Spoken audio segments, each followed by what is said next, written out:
Oi, turma do livro Francisco de Assis, João Nunes Maia, O Espírito Miramês, no capítulo 13, Experiência Diferente, parte 2. Abeirou-se, então, da rede em que estava o corpo de Francisco, uma serva, e notando a rede parada, começou a balançá-la com delicadeza, contemplando o lindo jovem.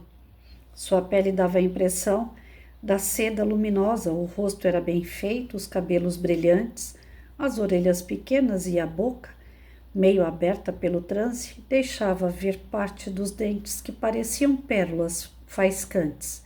Os lábios eram rosados e os olhos castanhos se escondiam para ver em outra frequência. A serva nunca tivera oportunidade de chegar tão perto de pessoa tão nobre. Ajoelhada, impulsionou o pano esticado como camilha improvisada, fazendo Francisco balançar serenamente nos ares.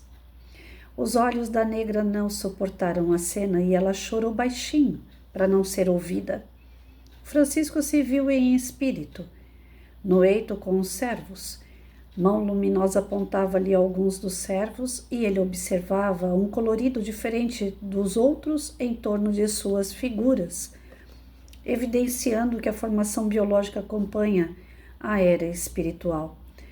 Dentre esses, pareciam certos serviçais que, pela sua postura, impressionaram o filho do comerciante, dando experiências mesmo sendo servos de senhores.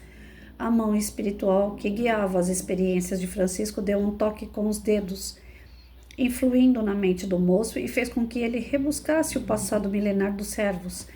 Percorreu um por um dos escolhidos, mostrando-lhe por que eles estavam ali sob a pressão do capataz, sendo castigados pela chuva e pelo frio, pois essa era a disciplina conveniente para os espíritos rebeldes refratários ao convite do bem. E a voz acentuava com convicção: qual de nós poderemos contrariar os processos evolutivos das criaturas organizados pela inteligência maior? Poderemos sim aliviá-los sem violência, pois é para isso que estamos no meio deles, revestindo-nos de vez em quando do mesmo lodo onde eles se encontram. A liberdade dessas almas depende muito mais do tempo do que do nosso querer. São caminhos de iniciação que eles devem perlustrar até que o amor desabroche em seus corações. Humildade forçada não é paz interna. E se tirares esses homens dessa disciplina, como pretendias, a confusão será estabelecida. A depravação tomaria curso, sem recurso de debelação. Essa é uma prisão benfeitora que eles no futuro abençoarão. Francisco, pela sua formação espiritual, entendera logo a ciência da vida. Na condição de espírito livre da carne, era mestre no assunto, mas agora reencarnado, era necessário que alguém o tocasse para relembrar a verdade das leis maiores que regulam a vida em todas as dimensões. Assim, com a rapidez da luz, foi ao passado de muitos vassalos e entendeu o motivo pelo qual eles se encontravam carregando cada um cruz tão pesada. Falharam as minhas inspirações, pensava. Entre mentes, a resposta não se fez esperar dentro de si. Não falharam, aprimoraram-se, na sequência do próprio amor. A tua tarefa é reunir milhares de sirineus e, o quanto puderes, ajudá-los nas subidas dos calvários da vida, sem que eles o saibam, Apareceu um negócio aqui no computador, gente. Sem que o interesse te estimule e sem que a vaidade entorpeça os seus sentimentos de amor. Faze o bem por sentires o bem dentro de ti. O filho de Pica, ainda em êxtase, voltou o olhar para outros servos que, mais primitivos, quase não manifestavam claridade em torno de si, bem próximos que estavam dos animais caseiros, e a voz continuou: esses aí são quase como os muares de carga, os bois de carro dos fiacres, as vacas que dão leite, os carneiros que vão para as tosquias e os jumentos dos engenhos e arados. Poucos sentem a violência que os prendem à escola da disciplina. Se os levares ao seio da sociedade por piedade e amor, que ainda não tem ressonância na profundidade dos seus seres, será a mesma coisa que ensinares de muitos detalhes indispensáveis. Será o mesmo que ensinares a eles uma estrada onde nunca tivesse a oportunidade de passar. Tu te esqueces de muitos detalhes indispensáveis. A teoria pode ser a oferta santa de todos, mas a prática é exclusivamente individual. Se por acaso encontrares um homem faminto, a simples descrição da comida o saciará. Se alguém com sede te procurar e usares o dom da palavra com a retórica da última moda, com encanto matarás a sua sede. Se algum nu estender-te a mão pedindo a tua capa para lhe cobrir a nudez, os teus bons conselhos o vestirão? Tudo isso é muito valioso, mas quando estiverem unidos a tais gestos, o exemplo e a vivência. Podes fazer muito por quem tem fome, menos comer por ele. Podes fazer muito por quem tem sede, menos beber por ele a água. Podes fazer muito por quem está nu, menos vestir por ele. Esses homens podem te ouvir, servirás de caminho para eles, poderás consolá-los, incentivá-los no amor, na caridade, no perdão, poderás ajudá-los a se levantar quando caídos. Quanto à caminhada com a cruz nos ombros, a grande subida evolutiva pertence a cada um. A iniciação espiritual, repitamos, é individual. O moleque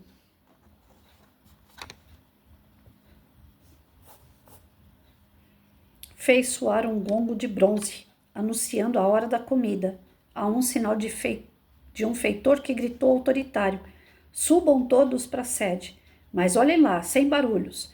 O filho do patrão está aí, o que para nós é uma honra. Quero muito respeito e muita obediência. Vocês me conhecem. Fazendo 3 filas, todos subiram para o local indicado. A serva, como que hipnotizada, não largara as mãos da rede em que jazia o corpo de Francisco. Esquecida de sua condição e da existência de um feitor perigoso que não mudava de feição para liquidar um serviço. Esse feitor era apelidado de 15 dedos e 3 pés, pois além dos 2 pés naturais, nasceu com o outro adicional, ao lado do pé direito. Surgira outro, na sua formação congênita, que ficava mais alto um pouquinho do pé verdadeiro, para o qual servo nenhum poderia ficar olhando. Isso o fazia sofrer, sentindo-se humilhado, e por isso era capaz de tirar a vida de qualquer pessoa que encontrasse sorrindo e que ele desconfiasse que fosse de seu defeito. A criada assustou-se com a mão descomunal do feitor, que a puxava pelo ombro e pela sua cara já antevia seu destino. Antes de repreendê-la, para não assustar o patrão do seu sono tranquilo, o homem de ferro puxou-a sem respeito, distanciando-a do filho do Bernardone, e ela, por medo, abafou a vontade de gritar. Todavia, Francisco acordou assustado por notar quanto tempo se passara sem que ele percebesse. Saltando agilmente da rede, o feitor, notando sua presença, largou a criada e foi ao seu encontro, dando explicações. Perdão, senhor, mas encontrei essa maldita criada bem encostada ao senhor enquanto dormia. Talvez quisesse surrupiar algum objeto do seu uso, mas cheguei a tempo e vou dar-lhe uma disciplina, se me permites. Benevenuto, não posso permitir que a castigues pelo menos antes de ouvi-la, pois o senhor Bernardone a colocou aqui para seus serviços. A justiça é coisa séria.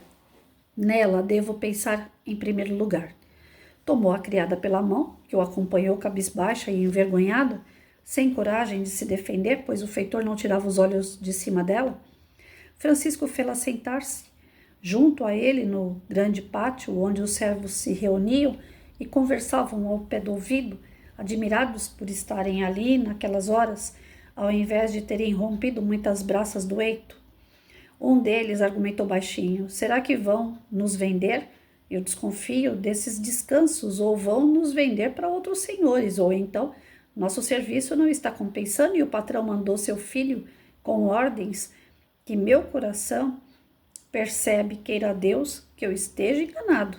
Francisco deu ordens de servir a comida e que os servos ficassem bem à vontade. Francisco voltou à rede, levando consigo a criada que, tremendo, postara-se ao seu lado, sabendo que, tão logo ele saísse, ela teria contas para acertar com Benevenuto, que há vários dias lhe havia proposto coisas que somente conseguiria pela força. Antes, pedir aos feitores que deixassem os servos à vontade, e esses, depois da comida, começaram a cantar e sapatear, em um avançado folclore que lhes era peculiar. Francisco começou a ver naquela brincadeira parte da alegria que deveria ser dada aos homens sem teto, sem família e sem lar. A vida dos servos era comparável à dos animais. Folha era o nome da mocinha escrava que de novo fazia mover a cama de pano, na qual ele descansava. Aproveitando a oportunidade, o moço de Assis entrou em diálogo com a aia, falando: Folhe, por que vieste mover a rede em que eu estava deitado, sem que fosse mandada, ou que eu pedisse a tua presença?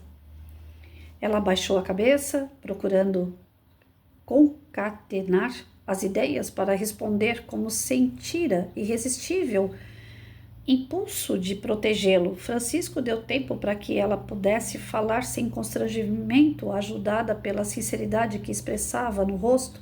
Ela levantou a cabeça, desinibiu-se pelo ambiente de liberdade que ele lhe dava e falou sorrindo: Senhor, ninguém mandou me fazer o que fiz. Foi ideia minha.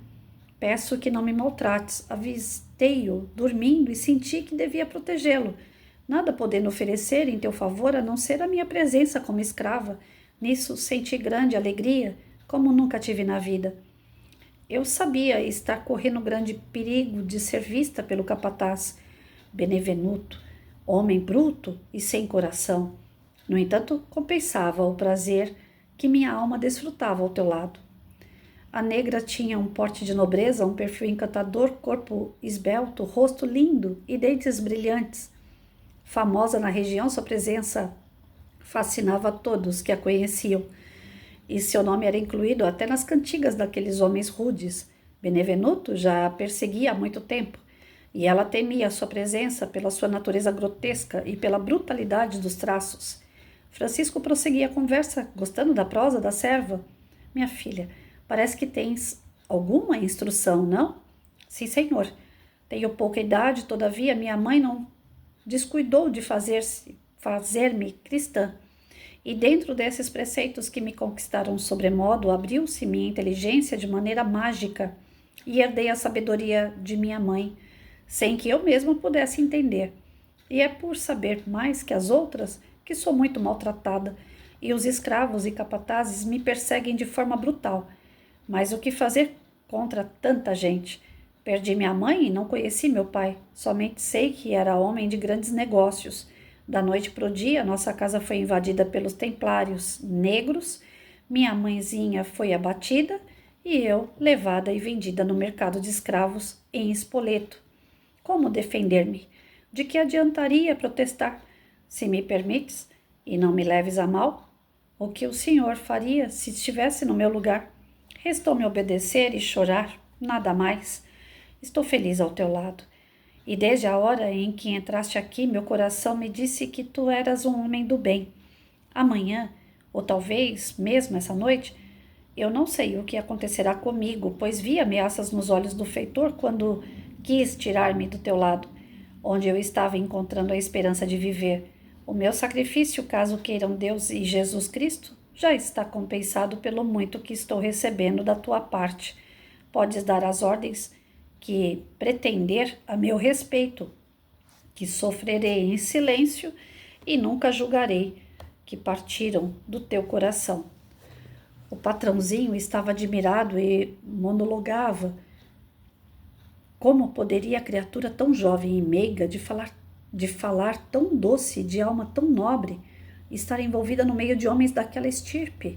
Mas logo veio à sua mente fértil o sonho que tivera horas atrás, e a conversa espiritual com a voz. Sem precisar de mais raciocínio, veio à sua mente a mão de luz que aparecera no eito dos servos, entendendo mais ainda o seu significado. Estava se acostumando àqueles desdobramentos espirituais. Pedindo desculpas, a serva quis levantar-se, mas Francisco não permitira, dizendo: Fica, Fole, a tua presença me agrada. Amanhã a gente continua porque é bem longo.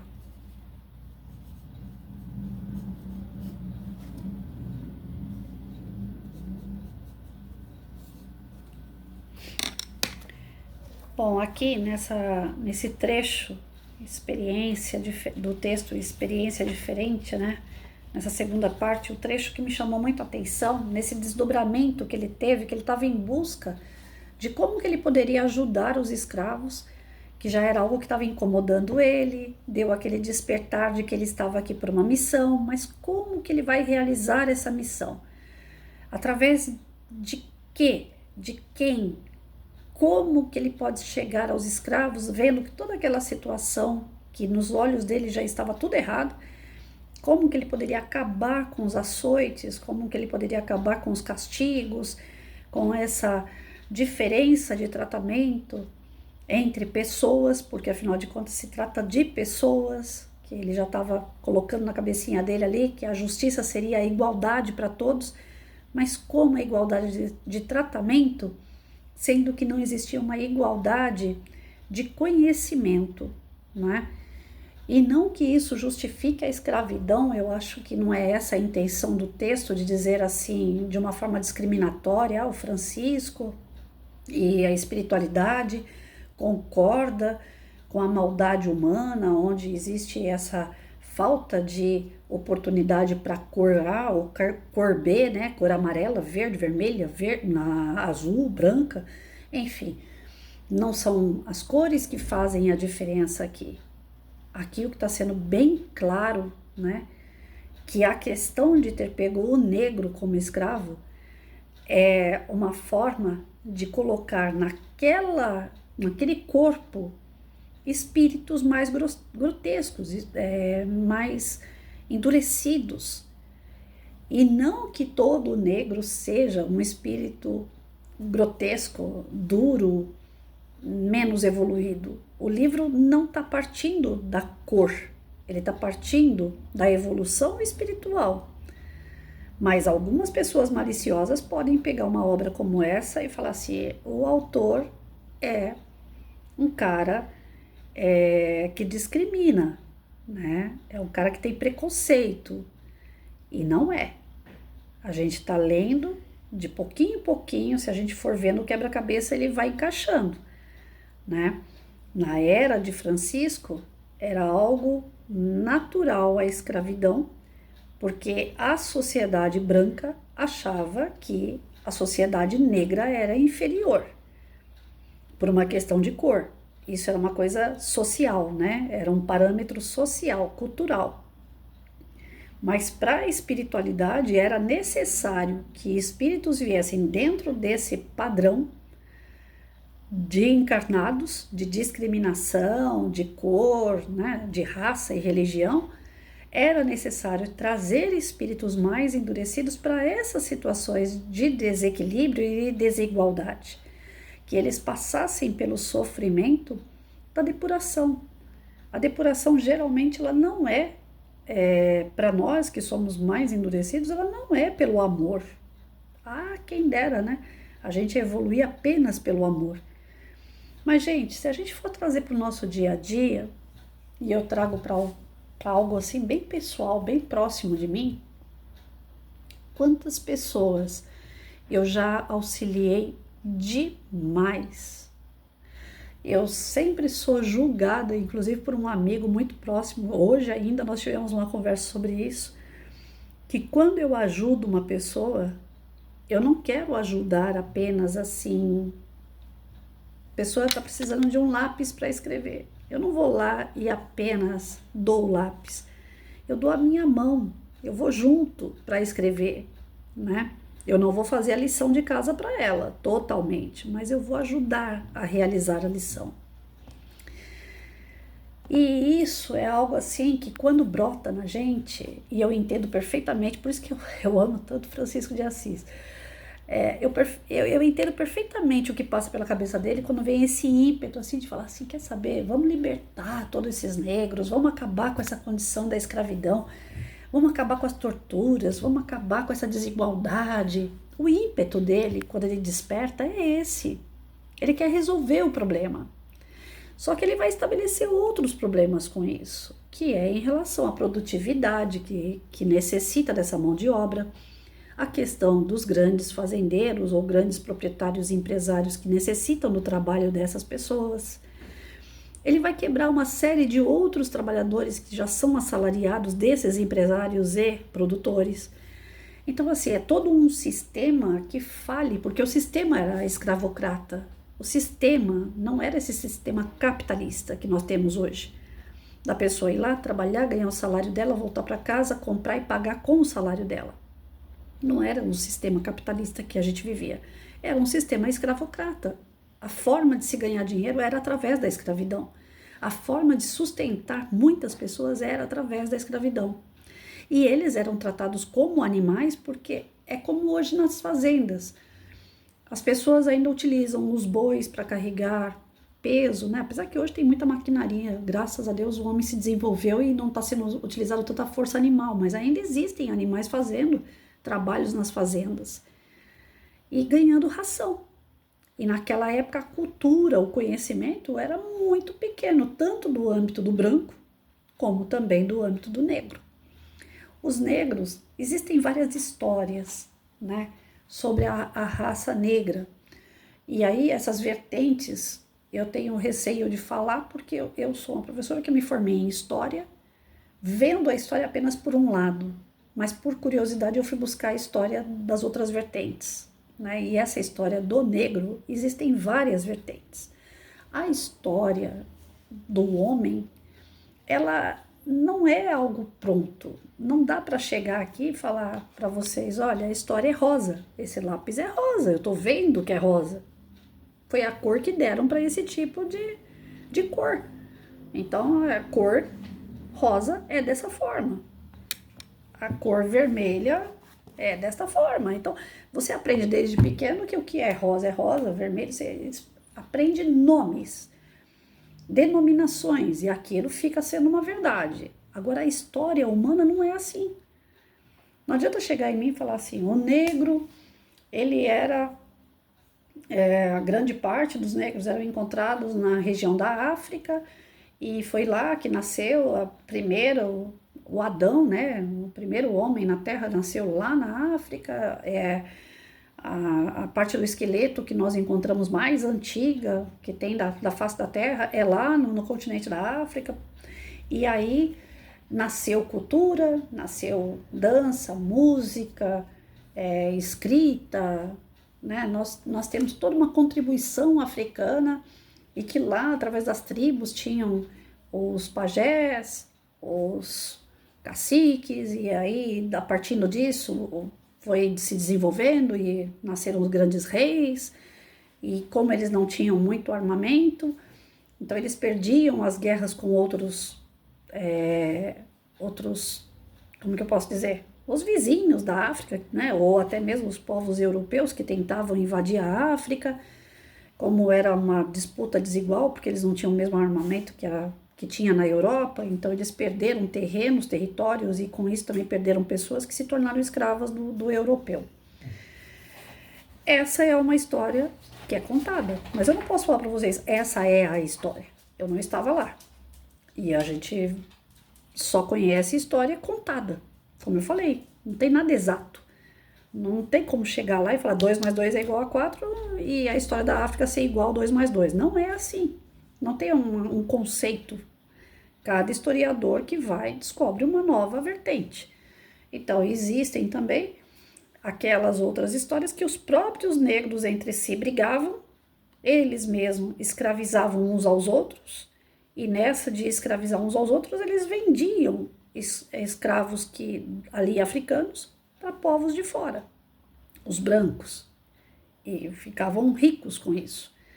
Existem outras histórias de migração, que por serem de uma raça diferente, conforme migravam, o branco se via numa situação melhor, acabavam pegando eles como empregados, e esses empregados não voltavam para casa, se tornavam escravos. Então existem várias vertentes, né?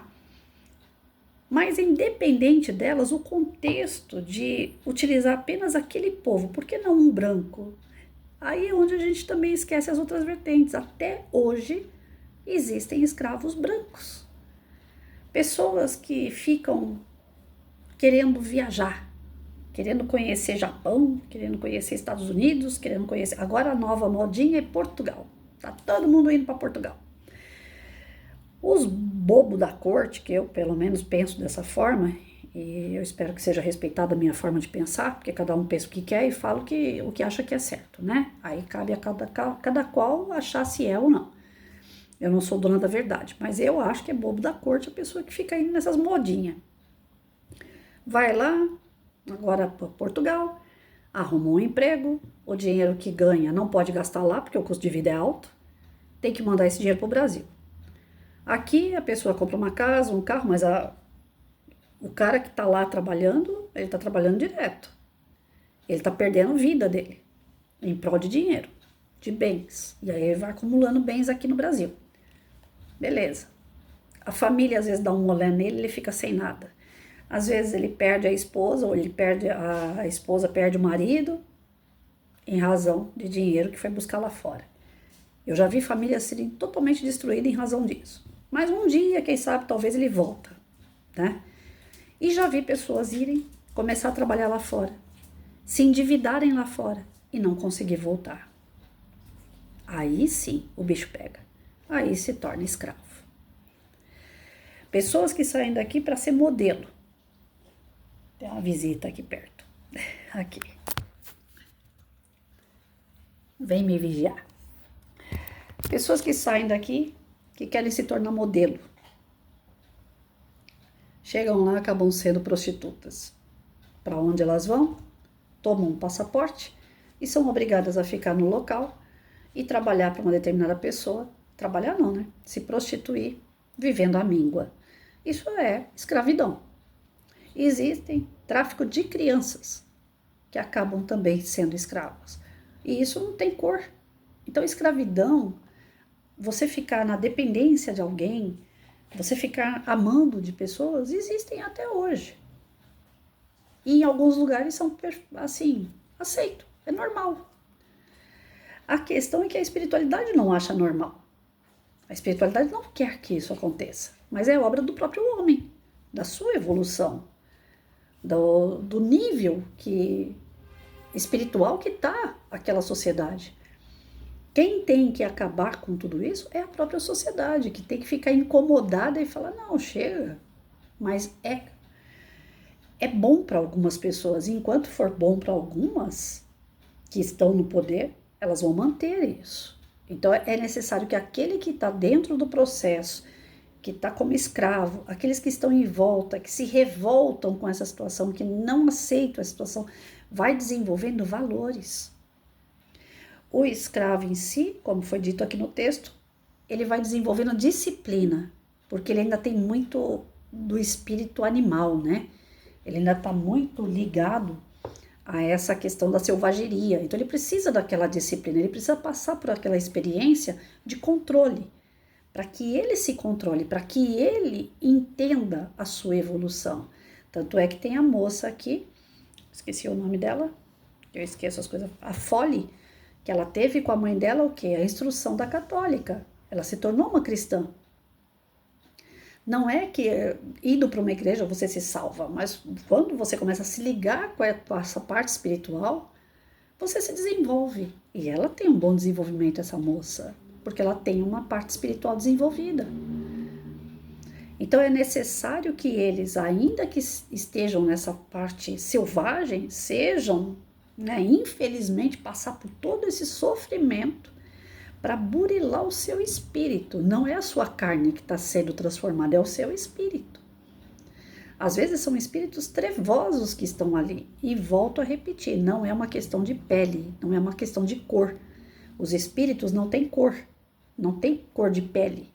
Quando você está no plano espiritual e você aceita passar por uma carne, seja ela branca, amarela, azul, preta, seja o que for, você quer a experiência que aquela pele pode te dar, que aquele corpo pode te dar. Você não está vindo pela cor da pele, você está vindo pela experiência que aquele corpo pode te oferecer. Então não é algo que é... Se fosse assim, se Deus falasse assim, não, você tem que ir no corpo de um negro e você vai sofrer, porque você tem que se arrepender dos seus pecados, porque você já fez muita maldade, não sei o que, seria um castigo, e Deus não castiga ninguém. No plano espiritual existe o planejamento reencarnatório, onde cada qual aceita a sua condição antes de vir, grande parte. Quando o espírito começa a se recusar muito a encarnar, quando ele se recusa muito a se desenvolver, aí dão aquela empurradinha, né? Que são as encarnações, reencarnações compulsórias. Não tem muito o que querer, você vai, né? Mas é um caso ou outro, porque geralmente não existe isso, tem aquela coisa de preservar o livre-arbítrio da pessoa. Mas às vezes a pessoa fica tanto tempo na ociosidade, na erraticidade, não quer saber de nada com nada, só quer saber de fazer maldade. Então tem aqueles momentos também que dão um chacoalhão para despertar. Mas grande parte das reencarnações são feitas através de um planejamento espiritual, de um planejamento reencarnatório. E aí a gente concorda, eu vou passar numa pele negra, eu vou tomar chibatada se eu não for disciplinada, se eu não fizer tudo o que querem. Se eu fizer tudo o que querem e olharem para mim e quiserem me bater, vão me bater de qualquer jeito, e eu já sei disso. Porque eu também já bati, porque eu também já fui ignorante, porque eu também já matei, porque eu também já estuprei. Então eu sei que eu vou passar por aquilo que eu já causei. É a lei do retorno, e eu vou ter que saber passar. Tem dia, gente, que eu não tenho vontade de levantar da cama. Tem dias que eu sou triste, como qualquer outro ser humano. Por mais que as coisas estejam em ordem, em volta, aparentemente tudo tranquilo, dentro de mim às vezes está aquela revolução. Tá aquela coisa assim, poxa, até quando? Mas foi algo que eu pedi. E eu preciso saber passar, porque senão vai chegar uma hora que a conta vai vir dobrado. É o meu espírito ainda naquele conflito, naquela falta de disciplina, naquela falta de resignação, naquela falta de esperança. Nós temos essas tribulações, todos nós temos. Então, quando a gente não é disciplinado, quando a gente realmente ainda não tá ali ligado com Deus, falando, não, seja feita a vontade de Deus, a gente só tá falando da boca para fora, existem esses conflitos. E aí vem algumas coisas que doutrinam a gente, que coloca o espírito de novo no lugar. Opa, vamos lá. É isso, isso e isso que você tem que fazer. Agora escolhe aí qual é o melhor caminho. Porque você precisa chegar no teu objetivo. Agora o caminho quem tem que escolher é você. Mas você vai ter que ir. De qualquer jeito você tem que ir. Não adianta ficar aí revoltadinho. Nós temos essa coisa da revolta, nós temos essa coisa de cansar, de não quero, né? De se rebelar, de ser aquele filho rebelde. Nós temos rebeldia. E essa rebeldia que nós temos hoje, em pleno 2025, imagina então em 1700, imagina lá atrás, na época das cavernas, então como é que era? A gente está caminhando, a passos lentos nós estamos indo. Mas nós ainda temos aquele lado selvagem, que a gente vira e mexe e volta para ele. Que vira e mexe, ele quer despertar dentro da gente. É o animal que ainda existe dentro da gente.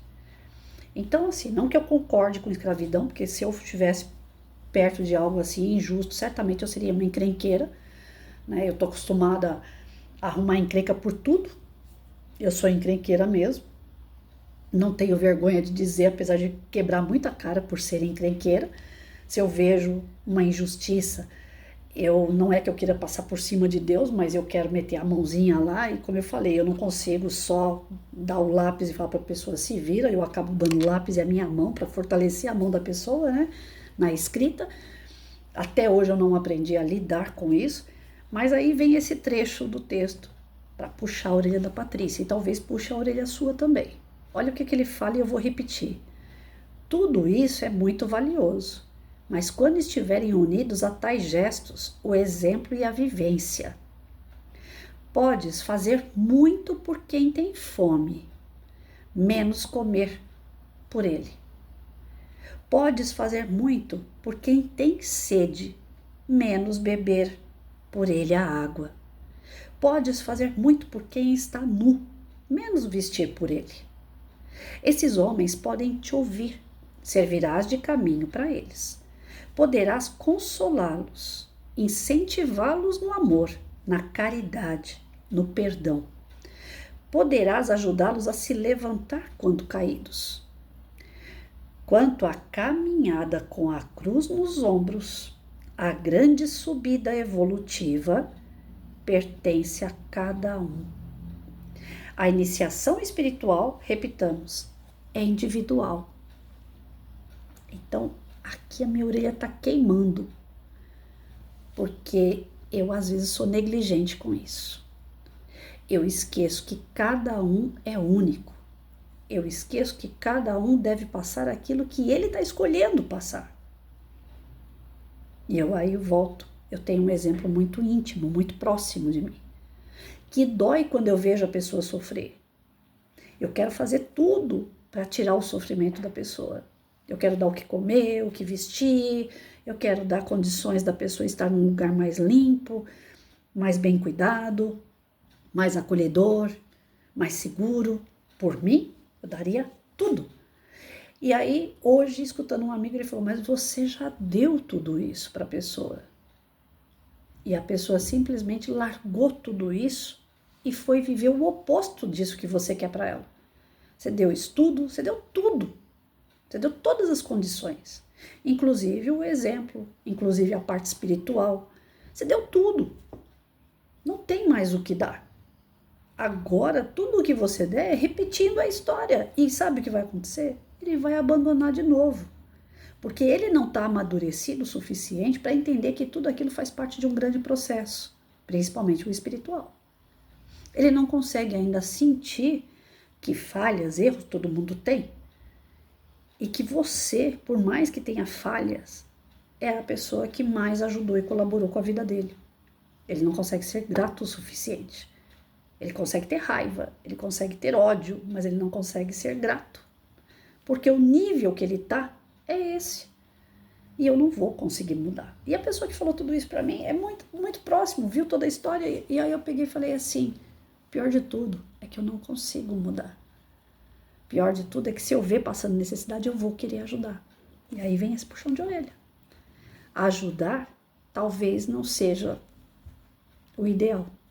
Em algumas vezes nós vamos ver pessoas sofrendo e a gente só vai poder auxiliar com uma palavra. Talvez numa emergência, tá passando fome, então dá o que comer. Mas a gente não vai poder fazer tudo pela pessoa, porque tem a parte dela, tem a parte que é necessário ela fazer. Porque senão ela não vai se adiantar espiritualmente, nós não estamos aqui para se adiantar na parte material. Isso daí menos conta, apesar de ser sofrido. Ver a pessoa emagrecer por falta de comer é sofrido. Mas a pessoa tá ficando sem comer porque tá fazendo outras coisas que não deveria. Se parar de fazer as outras coisas, talvez volte a si e fale, não, eu preciso comer, preciso ter saúde para me poder desenvolver outras coisas em minha volta. É uma questão de criar disciplina, o juízo, o equilíbrio. É necessário desenvolver valores.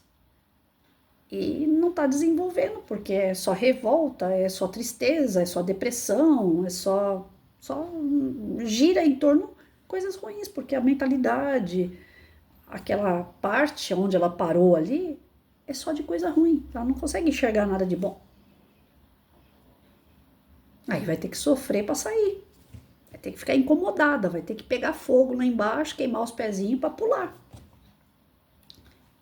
E a gente que está em volta sofre junto, porque a gente gosta da pessoa. Assim como o Francisco já deve estar aqui se sentindo bem apreensivo, porque são pessoas, ele tem amor por pessoas e ele deve sofrer muito de ver o sofrimento do outro. Mas ele não pode tirar o sofrimento, ele pode amenizar. Com uma palavra, com um sorriso, com um carinho, talvez com uma proteção. Vamos ver se ele vai proteger a Fole, né? Porque ela tá ali se queixando, que tá com medo, que tem a perseguição, né? Tanto dos negros, os escravos, como também do capataz. Vamos ver o que ele vai fazer daqui por diante. Mas eu me coloco no lugar do Francisco, se por uma pessoa eu já fico desse jeito. Se eu tivesse vivido na época dele, da escravidão, eu devo ter vivido na época da escravidão também, pode ser que eu tenha vindo de lá, né? Mas, sei lá, eu acho que eu ia apanhar junto, porque eu sou meio atarentada para as coisas, né? Eu não ia conseguir ver alguém tomando uma chicoteada nas costas e ficar quieta. Eu entendo perfeitamente o que ele está passando. E aí é onde eu admiro ainda mais o Francisco, porque essas passagens de conflito, do que fazer, como fazer, com quem fazer, no momento de fazer, eu fico assim o tempo todo. E não é fácil, não é fácil. Porque não é só aquele que está tomando lá uma chicotada no lombo que dói, não. Quem olha também sofre um bocado, né? E Jesus, ele sempre falou isso, né? Fazer ao outro que gostaria que fizesse a você. E aí quando você se depara com pessoas fazendo coisas que não é de Jesus, que não é amor, dói, machuca. Porque você fala, poxa, não é que seja tão simples, a palavra certa não é essa. Que seja tão simples fazer o bem, querer o bem, fazer, desenvolver o amor. Não é tão simples. Mas é o caminho mais rápido, é o caminho melhor, tá na cara. E por que as pessoas ainda buscam outros caminhos que é de sofrimento, é de consequência ruim? Porque se eu quero saber se as coisas vão dar certo ou não, basta olhar lá na frente, qual é a consequência disso? Eu tenho a dificuldade de, às vezes, falar coisas e não processar. Por isso que quando eu vim fazer vídeo e agora fazendo palestra, eu tenho o maior medo. Porque às vezes eu falo alguma coisa assim que eu não processei direito. Foi, né? Eu sou muito espontânea. Então, eu tenho esse problema. Eu tenho muito problema de pensar para falar. Mas para fazer, aí eu já penso um pouco. Às vezes eu tomo algumas atitudes também pensadas. Não vou dizer que eu sou 100% certinha, não. Mas é mais difícil, né? Então, o mínimo que a gente gostaria que as pessoas, né, fizessem, pensassem antes de fazer algo. Porque é só olhar lá na frente. Se eu fizer isso, vai dar nisso. Se eu fizer aquilo, vai dar aquilo. É ver a consequência. As pessoas não veem. Não, vou fazer isso aqui e dane-se. Se der certo, deu. Se não der, é que nem casamento. Agora, você conversa com as pessoas falam assim, eu vou casar aí. Né? Se der certo, a gente fica junto. Se não der certo, é só separar. Gente, não é só separar. Geralmente envolve bens, envolve filhos, envolve família, envolve os indivíduos que sentem alguma coisa um pelo outro, porque senão não estariam juntos. E é dor. Alguém vai sair sofrendo numa separação. Então, eu creio que a gente ainda está muito longe de sair dessa era aqui, sabia? A gente ainda age muito por instinto. Tanto para fazer coisas boas como para fazer coisas ruins. E aí é onde cai a nossa escola, né? Que é uma escola que mostra pra gente as provas e as expiações. Às vezes eu fico um pouco mais esperançosa que eu vou continuar aqui nesse planeta como se tornar regeneração. E às vezes estudando eu falo assim, não, eu tô longe, ainda tô longe, né? E o meu vizinho tá fazendo barulho aqui, gente. Eu não sei o que acontece na outra casa ali, que só Deus. Enfim, deixa eu terminar por aqui hoje e a gente fica com essa reflexão, né? O que é que faz a gente ainda se tornar um pouco animal? Vamos tentar corrigir esse animalzinho que tem dentro da gente aí. E a prática da nossa caridade, ela tem limite também. Porque às vezes a nossa caridade para com o próximo não está fazendo bem para ele como a gente imagina. Às vezes, infelizmente, é na tristeza, é na dor, que ele vai ter que aprender aquilo que ele realmente não aprendeu pelo amor.